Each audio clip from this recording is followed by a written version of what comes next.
Have you ever heard the expression, the day that you dream in the language you're trying to learn, you've successfully achieved bilingualism? This idea, although a bit flaky, it's got some layers of truth in it. There are some things that happen while you dream, which are interesting to investigate in terms of language learning. I will therefore like to invite you today on a journey to discuss how language is a distinctive feature between humans and others in the animal kingdom, is deeply intertwined with the learning process, and hence seriously connected to our sleeping patterns. During the talk, I will briefly focus on reading as a developed skill, communication beyond the spoken word, brain networks, interconnectivity, and emotional aspects involving learning. To complement this cycle, we will go over sleep's role for consolidating memory, fostering creativity, and enhancing social skills, which are all manifested through human language. Far from prescribing effective teaching methods, I will be providing insights from cognitive neuroscience to encourage reflective teaching practice and a growth mindset among teachers and students. Let's dive in then into what would be our main area of interest, human language. So what is it that makes human language so different from other types of communication systems in the animal kingdom? We have a couple of characteristics to explore, and we'll do so very briefly. We have reflexivity, which means humans are able to think and talk about their own language, what we're doing right now. We have displacement, which implies that we're able to discuss what happened in the past and also to articulate what could happen in the future. Arbitrariness refers to the fact that there is no natural relation between the form of words and their meaning, except perhaps for onomatopoeic sounds. We have productivity, which means that human language has unlimited vocabulary and utterances, so we can create novel sentences constantly, add new words to our languages, borrowing from other languages. We have duality, which linguists refer to sounds and the combination of sounds as two different levels of human language organization. And we also know that human language is culturally transmitted. We are not born with language, but we're born with the capacity to learn language, specifically spoken language. I'm certain that many of you in your training as language teachers have seen this list of traits before. I just wanted to mention them briefly so that we can now move on into exploring the cognitive and affective skills that support humans' ability to communicate. Because when we pay careful attention to the characteristics that make human language unique in the animal kingdom, we realize that creativity, as in our ability to create all those patterns and novel sentences following a grammar, and then our ability to break it all down into smaller pieces and understand it, which we learn to do by socializing, supports a lot of what we do with the languages we learn to use. Now, evolutionary speaking, it is not crazy to assume that spoken language and the gestures that support communication among humans started to aid teaching and learning between humans. We are constantly teaching and learning things in and out of the classroom. And at one point in human history, as the transition of knowledge and skills became more complex, humans had to find a way to make sure their messages were getting across properly. Communicating efficiently implies a greater chance to perform together as a group to achieve common goals. This is the tale of how the organization of humans as a society became a reality thanks to and because of our use of language and tools. When we fit language within what communication implies for humans, language becomes a tool shared in a community, And in this sense, the evolution of our social skills is intertwined with our use of language. The social flexibility behind our lifestyle, such as the cooperation and social coordination required to construct and use tools, such as language, is what most likely drove brain expansion. So when we talk about what our brains do to understand and produce language, we can talk about the integration of sensory input, and we can also talk about the processes that take place in our mind, our mental activities, which are our thoughts, feelings, memories. Not long ago, scientists used to think that language in the brain meant broadcast areas and surroundings for language production, and Wernicke's areas and neighbors for language comprehension. Whereas today, with the emergence of new technology and the development of sciences like neuroscience and genetics, we know that learning to read radically rewires the brain. And we don't have a genetic program to learn how to read. It's fully cultural, meaning that the job of teachers and education is crucial because reading consists of circuits that the human brain learns to form. According to Stanislas Dehaene and other experts in the area, what the brain does is recycling certain networks of the brain used for shape recognition, for example, to work out the meaning of the symbols or letters used for language. We've therefore moved from delimiting specific regions to understanding that all systems in the brain are interconnected and interdependent. This picture shows all the brain areas that are involved in reading. And just as the way we think affects the way we read affects how we write. As teachers, we benefit from thinking of reading as a learned skill because in comparison, we've been communicating through oral language for much longer than our writing and reading system have been around. For teachers of English as a foreign language, which implies more and different sounds in Spanish and Guarani, this means also that you are in charge of balancing the amount of time that you devote to identifying the sounds and the symbols of language and working on pronunciation and grammar of the language. Because certain brain circuits, which are already formed in the brain of your students that know how to read in Spanish, can be recycled and used for English. But there are differences, and it's important that you mark these differences explicitly in class. Doing grammar and exploring grammar together in a fun way, it's in your hands, but you should do it, it should be there. So language is a tool whose foundation is neurobiological to a certain extent, yet it benefits from formal education. And learning to read transforms our brains. Teachers and students benefit from explicitly discussing rules of language as much as they benefit from using language embedded in real life scenarios. This is in part because our brain is multisensory. So making explicit links between representations, for example, words and pictures, or representations and actions, help us remember and understand more easily.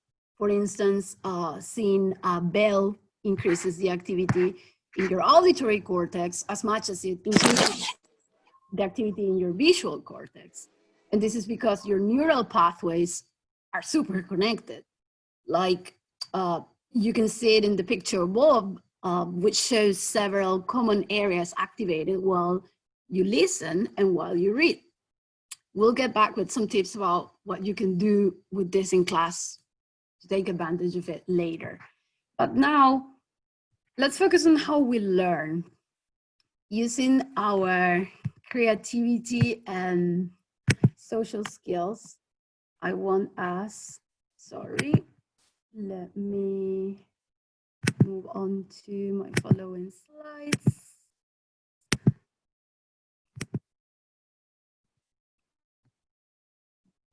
So The question is how we learn. We learn in many ways. We learn by observation, by imitation, observing the skill performed by another, reverse engineering, just studying the outcomes produced by another and asking yourself, how did they do that? And then there's basic teaching, demonstrating in a way that is attentive to the learner's attention, ensuring that they have a clear view and slowing down the actions to help the learner. There's gestural teaching, there's verbal teaching, which usually go hand in hand. That's why I would like to introduce you to an area of knowledge called educational neuroscience, in which experts in areas such as mathematics, philosophy, psychology, education, and neuroscience are working together to understand how we learn and put resources that are easy to understand and implement by teachers out there. They turn this effort science of learning in academic literature. Unfortunately, I cannot walk you through all the principles promoted by educational neuroscientists in a 30 minutes talk, but I can refer you to key terms such as science of learning, brain-mind education, and also resources, reliable references. I have a slide at the end to share this with you, so you don't need to worry about writing those down now, but make sure to write down your personal questions as I speak so I can get back to them at the end. So I'm going to explain this graph a bit. In an attempt to organize the components of the learning process, the science of learning talks about engagement for learning, which reviews what attention is and how we can capture it. Motivation is, of course, discussed here. I will be giving a course on grasping attention and motivating students according to neuroscience starting next week. So if you want to know more about it, contact me. I'm going to move on to the second component, which is building learning. And this section is dedicated to concepts that explain any type of learning is a process and that teacher and students need to construct it together, considering prior knowledge and how practice and repetition support memory. And then there's a third component called consolidation of learning, which involves, again, practice, repetition, and sleep. So I will now assume that you teachers are constantly being trained on techniques and strategies to motivate and engage your learners, because let's be honest, that's what English language teachers are famous for in Paraguay. About the topic then, I am just going to reinforce this idea. Without emotions, there's no cognition. There's no such thing as cognitive abilities operating separately from emotional aspects.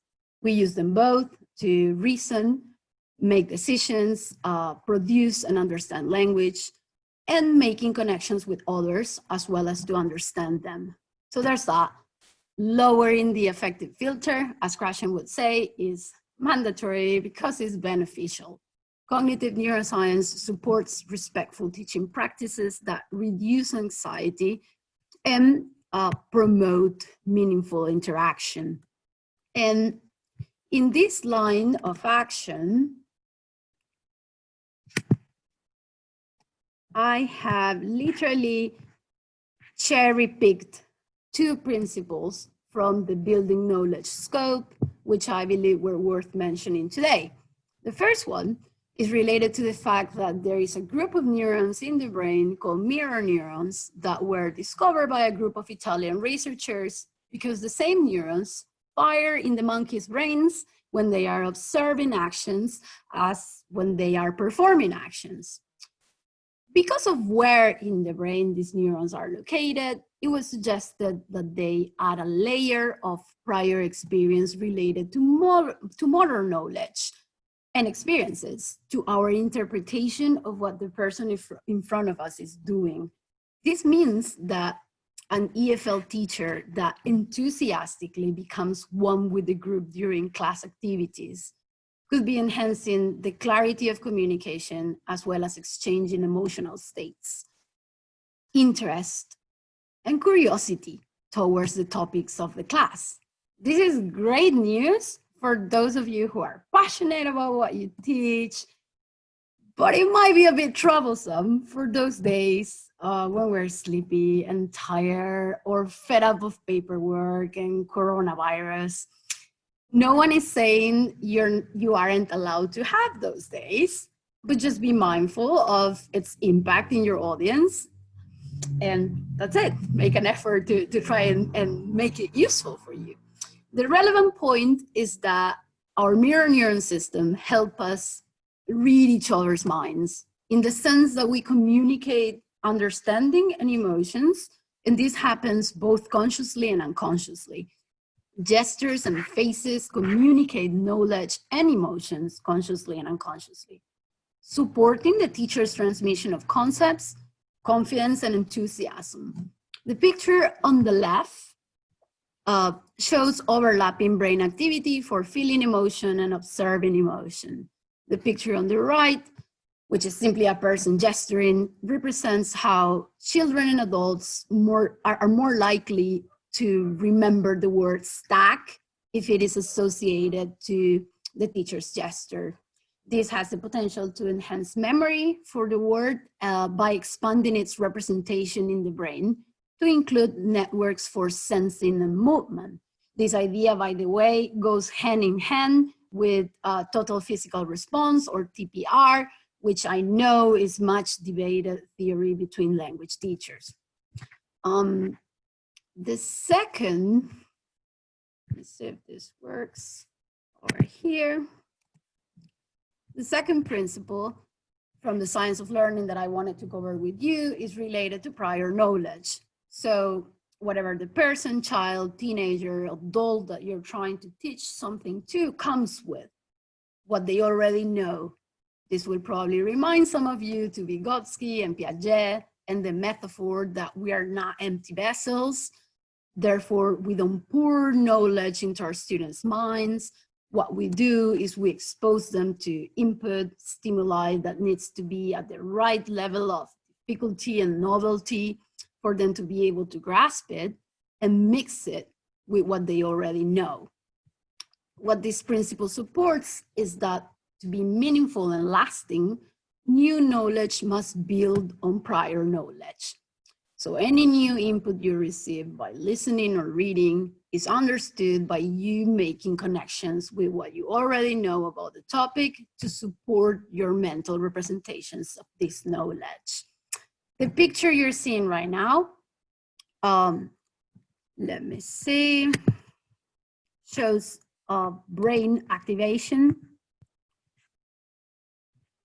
Connecting new knowledge, which should be represented over here in the working memory networks, with old knowledge, which is stored over here in your cortex. By the way, the association of new knowledge with prior knowledge happens while you're awake and then is repeated while you're asleep, which is why we'll now discuss why a good night of sleep is so relevant for consolidation of learning.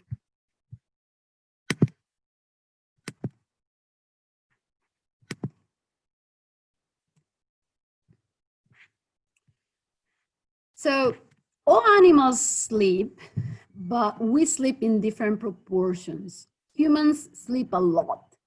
In the outdoors, combating the rest of the wildlife, this means that we're laying there exposing ourselves to dangers and predators. So sleeping so much was a risky evolutionary adaptation. This is why sleep researchers believe that sleeping is the price we pay for brain plasticity. Brain plasticity refers to our capacity to change the shape of our brains by learning, like when we learn how to read. So as organisms have evolved with greater learning capacity, so they have come to need more sleep. On one hand, oops, this is not the right one, this one. So on one hand, how well and for how long we slept last night will determine our ability to pay conscious attention today, and also how grumpy we are. This has a direct impact on our ability to learn, socialize, and create. And on the other hand, what we experience in our hours of wakefulness, as shown in these top images of brain activity, is reproduced by the hippocampus in the sleeping brain, as shown in the bottom images.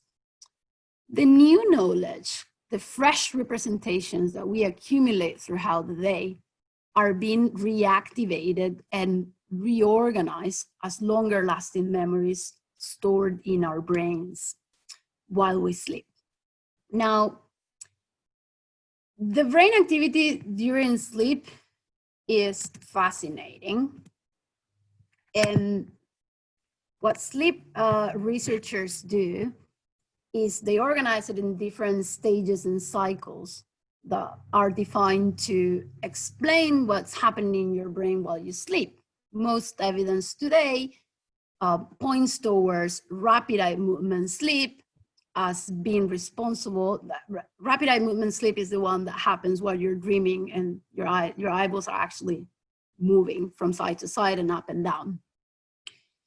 This type of sleep is thought to be responsible for restoring your brain emotionally, which gives place to our social skills and also creativity. And the replaying of your daily activities seems to occur at the non-REM stage of sleep, which is also called deep sleep. And this seems to be what consolidates the new memories we make, making learning possible. I have a graph over here, which sometimes is a bit tricky to understand, but I'm going to try to explain it to you because it's very useful once you understand it. So earlier, you can observe that when you go to bed at night, you skip the first stage of REM sleep. You don't really have it at the beginning. You go from non-REM stage 1, and then you move down towards non-REM stage 3 and 4. This is what is referred to as deep sleep. So this is when the replaying of whatever you did throughout the day happens.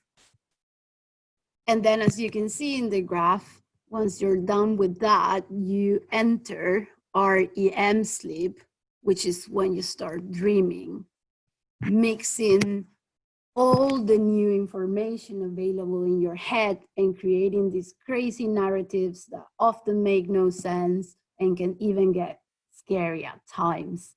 So as you can see in the graph, earlier in the night, you experience a lot of non-REM sleep. And as you move towards the morning, you experience more and more REM sleep. So you dream more. As you can see, all that happens in your brain from the earlier stages at night until the early morning is necessary to support learning, because sleep helps us store memories, play around with all we know to create dreams, all while restoring our emotional neural paths, which are essential for us to wake up feeling refreshed, being able to pay conscious attention, focus on understanding new knowledge, and learning from our interactions with others.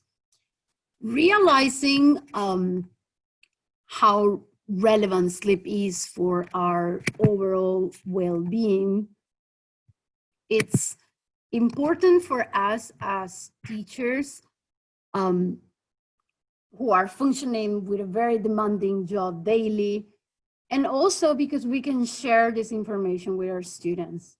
They might not implement our suggestions immediately, but we can always make an effort to show them that sleep is important for learning. And it's a good idea to check what sleep hygiene implies. Let's try to put everything we've talked about together now then.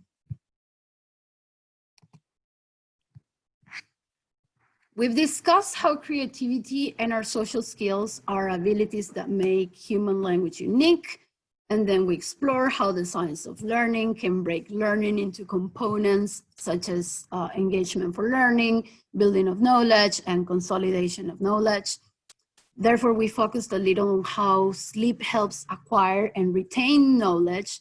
And I mentioned that sleep hygiene habits are a wonderful topic to explore for you as teachers and to share with your students, especially in this context of high stress and lots of changes because of the pandemic that we're experiencing. I am showing you my contact details in case you want to get in touch and explore any of this content in more depth with me. And I will now leave a slide with references and recommended materials for you to perhaps take a picture, and so that we can meanwhile I can start replying to some questions that I'm guessing must have popped up in the chat.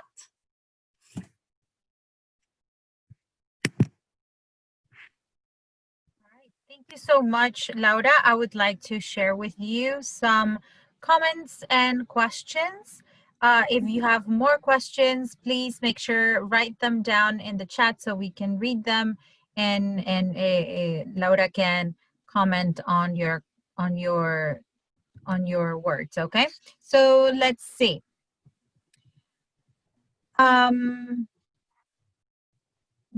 This question says the following. In other words, the more we read, the better we utilize our brains, and we make connections faster to learn language, or is there anything else? The more we read, the better we utilize our brains, and we make connections faster to learn language, or anything else. I know that sometimes when we type way too fast. Yeah, so yeah, no, I got no worries. Yes, reading is always going to be beneficial in any language, but especially when you're trying to learn a new language, trying to absorb as much input in the language source you're trying to learn is wonderful. What happens, the reason why I thought it was very relevant to mention reading as something that we learn through culture and that we acquire either in schools or in language institutes, it's because sometimes there's the assumption that, language is something that comes naturally and we all just eventually start reading and writing as if reading and writing were speaking or listening. Yes, we're wired to learn and use oral language, but written language is another story. Reading demands a lot. It takes time, effort, and it literally implies recycling circuits in your brain that were meant to do other things. So children need support with this, and adults that learn how to read when they're older, it's even more real for them, even more challenging. Right. Thank you. Another comment. What you were saying makes me wonder about the long-term effect in brain development of our children and ourselves for not having a strong reading culture. Mm-hmm. So that's more like a comment. A comment. Yes. We're not, because perhaps not very joyful one, but well, what can we do as teachers try and promote reading as much as we can, right? Right. Another question. I'm not quite sure because you were. I will just read it the way it is, and I'm pretty sure you will be able to get exactly where, because you touched a couple of topics during your presentation. And it says, is it depending on our age to develop? Because ages 5 to 30 are quite different, and children learn more quickly than an adult. And how can you explain that? If the person that wrote that. There are certain developmental processes. Your brain is developing probably until you turn 25, 30.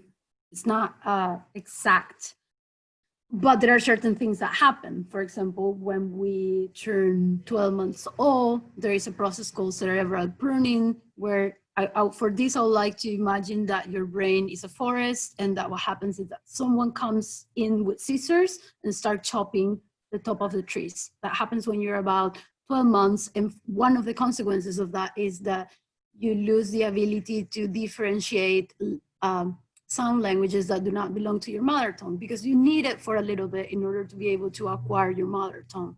Then when you're about 5, 6 years old, this process increases, this chopping happens again. Then during your years in primary school, uh, neural connections start flourishing all over again. And then when you're a teenager, the pruning starts again. This affects our ability to, for example, pay conscious attention for longer or shorter periods of time. And the best example to clarify this would be what happens in the teenage brain. The teenage brain is characterized by an emotional section that is very well developed but the prefrontal cortex, the rational section, the decision-making center of your brain, executive region, is not so developed just yet. This affects the behavior of people, but it does affect the behavior of people in many different ways. To be fair, what happens when you're dreaming is basically what happens in any individual's brain when they're a teenager. When you're dreaming in your brain, the prefrontal cortex is pretty much shut down and the emotional center of your brain is super active. And this is why dreams often make no sense. This has implications for learning, but you are not going to find anywhere in psychology literature, in neuroscience literature, you're not going to find anything similar to, oh, you are only able to develop this skill until you're a certain age. It just doesn't work that way. Your brain is plastic. You're always going to be able to develop skills in any area that you set your mind to. Yes, it implies practice and repetition and good sleep, and it takes time because of that, but you can learn wherever you want, whenever you want. And about teenagers and babies, babies and teens seem to sleep the most. How does this connect to learning? Why do they sleep so much, I guess? Yeah, why do you sleep so much? Well, on one hand, you have babies, which are literally, when the branches in their brains are expanding, before the scissors come in to chop them, they need to sleep a lot because this is a process that goes hand in hand with sleeping. Then when you're a teenager, usually what happens is that you don't have the urge to fall asleep very early at night because the type of sleep that your biology is demanding to continue developing is the type of sleep that happens closer to the hours in the morning, the REM sleep, the dreaming stage. So what happens with teenagers and their parents is usually that their parents are used to schedule to go to work and they get sleepy at around 10, 11 if they're lucky to be able to go to bed at that time, but the teenagers want to stay up until later. And it's not only because they're used to it, it's because of the chemical reactions in their body at a time. They need more sleep early in the morning. And this is problematic because we go to work and we need to take the kids to school, and the school is not going to start at 9 like it would probably be suggested from a laboratory of neuroscientists. But we have to negotiate, how to function in the world. That's right. Another question and asking for suggestions. So, is there anything that we can do in the virtual classroom to compensate for students' lack of sleep? I teach third graders at 8:30 in the morning, and I know some of them wake up just minutes before class and that they usually go to bed late. Is there anything we can do in the virtual classroom to compensate for that? Well, I'm going to answer this question in two different ways. One would be my personal suggestion of, be the voice that brings the enlightenment to your school department. Talk about the need for sleep and the relevance of good sleep, not only with your coworkers, but also with the students at your institutions, and try to start this dialogue about how it will be a good idea to probably start a bit later, especially now that we are accommodated with the long distance situation. And then in terms of what you can actually do in class, I would say be mindful of the fact that your students are not being lazy, or they are perhaps not going to bed late because they want to, but because they literally don't have the urge to fall asleep. Give them tips, like you can Google sleep hygiene.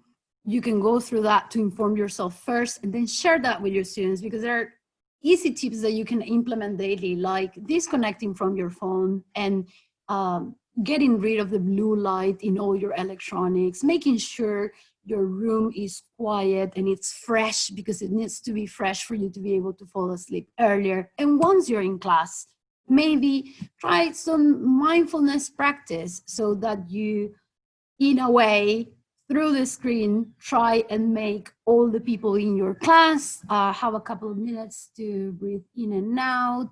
Try to connect with them at a more affective level before you introduce, for example, something that's very easy to implement today: gamification, which I'm sure you're familiar with, all resources that are out there. Everything's preset today. You just need to edit it, take advantage of that. Yes, that is going to engage them a lot more than just doing reading perhaps early in the morning. But having said that, doing reading would be wonderful. Follow a mindful meditation activity. That would help a lot for them to focus. Thank you. Another question, this has to do with children who take ADD medications and the like, and are not completely awake in lessons. Yeah, What to do with, how can ADD we help? medication is actually a stimulant. I'm going to tell you something that will be easy to remember. ADD medication or ADHD medication would be efficient if I took it, if you took it, or when a student with ADD or ADHD takes it. Because it's a stimulant that it's used in order to try and help out with the situation of the student's cognitive development. But your student is not lacking anything. Your student has a brain that is wired in a different way, and it poses no limitations for them neurobiologically, for them to learn and to be successful in whatever they decide to do with their lives. What is challenging for them to do is to be in this scenario where we formally teach and learn. So look for resources online for things that you can do with these students with these particular needs. Forget about their medication. Don't worry about their medication. We're not going to do anything about their medication. We're not the doctors. We're not, even if we tell the things that we know or that we find out, we're not going to change the situation. Just look at them as someone that is demanding more of you, and try to get to know them and see what are the techniques that are suggested to work with these students. But there's not much that you can do that is connected to this profile of students or the medication they're taking. And we have one more question, or maybe two, because I saw some movement in the chat. So does this mean that the process of learning occurs when we say that we don't dream or remember our dreams? Well, dreaming is so fantastic. We have so many myths going on around. We remember our dreams when we wake up, interrupting our REM sleep stages. So sometimes we remember them, sometimes we don't remember them. That has nothing to do, your ability to remember your dreams or not has nothing to do with what happens with your brain while you sleep. And also, if you remember in the graph, we would move from these stages in different cycles. So you will be dreaming, perhaps less at the beginning of the night and then increasing towards the morning, but you will be shifting from deep REM sleep, whatever you did in the day is replaying, and then you'll start dreaming, and then you'll go back to non-REM sleep, then back to REM sleep. Every day you're dreaming. Your ability to remember it has to do with the moment in which you wake up. If you wake up with an alarm, if you woke up when your body said, oh, enough, I'm ready. These are the things that change your ability to remember or recall your dreams.